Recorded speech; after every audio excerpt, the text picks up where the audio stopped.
Today, we're going to be taking a look at another old graphics card. This time, it's not from Nvidia, AMD, or even Intel.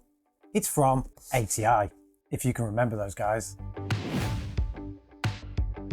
So before AMD Radeon, there was actually ATi Radeon, a company that managed to produce graphics cards that could compete even at the Nvidia top tier level. They produced graphics cards just like this one, the ATi Radeon HD 5770. It was a mid-tier card produced by ATi in 2009, and we managed to pick this one up for just £25. I say just £25, the reason that we paid £25 for this, and I wouldn't advise anybody do that because they really are not worth that anymore, is because it's in such mint condition, and we thought it would make an excellent display piece in the studio. Now, being that it is in such mint condition, we can actually do a bit of an unboxing because we would have missed this at the time when we were out of PC building, and it would give us a chance to go down memory lane to see how things were done. So as you can see from the packaging, it's actually a pretty cool and funky design.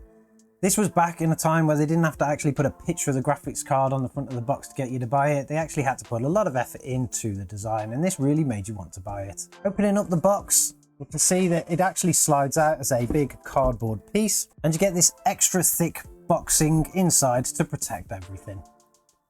Now we open this up by sliding it up from the front, and as we can see, we pretty much have all of the things that you would have had when it was new. We have an instruction manual, a quick install guide, a driver disc. If you remember, we used to use these a long time ago. We don't need them anymore. We have a door hanger to make sure that, you know, nobody disturbs you while you're gaming. And then inside this little side here, we've got some adapters. This is a VGA to DVI adapter. You don't see them very often anymore. And we also have a twin Molex to a 6-pin PCI Express connection, which nobody would want to use at all anyway, and as you can tell, it's still sealed, so nobody has. Underneath the accessory pack, we can see the graphics card itself, and as we can see, it's still in its anti-static bag. Inside the rest of the box, there's not a lot really, it's just a bit of the internals, and obviously we've got the XFX Play Hard logo. Now the graphics card itself is in its little anti-static bag, but if we just slide it out, we can see that it's a pretty funky design. These are a 2-slot design with a single air cooler on the top, and the box art actually gets reflected onto the shroud for the fan. This is actually pretty cool looking. We actually really liked it. We thought this would look really super cool on the back shelf at some point, but maybe we'll keep it in the box because the box looks cool as well. Now underneath the hood of this card, we actually have a Juniper graphics processor with 800 cores, 16 ROPs, and a memory size of 1 GB GDDR5. That is completely underwhelming for today's standards, but at least they don't set on fire, so there's always a positive to something. Along with its single fan cooling system, it also has to have a 6-pin PCI Express connection, so you'll need to make sure you've got one of them. And it also has a dual slot design that has 2 DVI slots, a HDMI, and a DP. Now, it's not usual to actually find cards of this age with those kind of connections. A lot of the cards that are around even the GTX 600 series don't tend to have things like HDMI. You have to use DP and then some kind of adapter. So it's pretty cool to actually see this on such an old card. But aside from those features, the card looks pretty cool on its own. But how does it perform in some of the more modern games? Obviously, we've had this on our test bench, so let's take a look at those benchmarks and see how well it did.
Now, of course, this is actually a really old card, so trying it against any kind of modern game, it's really going to struggle. It only has support for DirectX 11, there's no 12 involved, so if there's any titles like that, it's not going to perform too well. But if we take a look at those benchmarks, we can see that in games such as Doom from 2016, you can get an average of around 20 frames per second, although it's got very low 1% lows, which means it's pretty unplayable. GTA 5 though actually performed pretty well, getting an average of 39 frames per second. 1% lows weren't amazingly great, but it was more than playable. Jumping up to a more modern title such as Stray, obviously this card cannot keep up there. We got an average of 8 frames per second, so you just don't want to be able to play that game on this card. Tomb Raider from 2013 though was a totally different story. We managed to get an average of 37 frames per second, and the 1% lows were pretty decent. That actually meant the game was reasonably playable, and if we were to actually lock that down at 30 frames per second, we could get what they kind of class as a cinematic experience, so not too bad overall. Deadfall Adventures is not generally a game that we test, but with a card this old, we thought it was worth giving it a fair chance on an older title. Now for Deadfall Adventures, we managed to get an average of 52 frames per second, which meant the game was completely playable all the way through. 1% lows weren't too bad, a few dips here and there, but overall you could actually complete the game end to end with it. So as we can see from all the scores that we got, playing more modern games, you're not going to get it with this card. Some of the older titles actually do pretty well. But then what happens when we come to some esports titles? Now to test that, we tried Counter-Strike Global Offensive. It's not a game that we generally play often, and to be honest, over the years it's actually become quite demanding, but we didn't actually get that bad of experience. Averaging around 80 frames per second while in a bot match, the game was more than playable, and we could actually have quite a bit of fun with it. There were some dips in the 1% lows now and again, but it didn't really affect the gameplay, particularly when anyone that's used to that game is probably used to that anyway. So when it comes to more modern AAA titles, this card is not something that you want. But if you want something that's just quick, cheap and cheerful to drop into a machine to play some of those older games, or even some of those more lightweight esports titles, this card will actually produce some good results. Now, would I recommend that you actually buy one of these? Not at all. Only if you're going to be able to get it for free or near free. It would make a great card to drop in a Linux machine, or something that's a bit of a retro machine, even something that's running something like Steam OS, because even though the drivers for these are now discontinued, Linux tends to have a little bit more compatibility with it. For now, this card is going to make its way onto our shelf. Maybe we'll actually start a retro shelf behind us and it will live on there, and it'll look pretty cool doing so. Let me know in the comments what you think about this card. Did you have one of these back in the day, or are you actually still running one now? If you are running one now, what kind of games are you playing? And we'll probably give it another test and see how well it does. Don't forget to subscribe to the channel if you like this kind of content, and we'll catch you in the next one.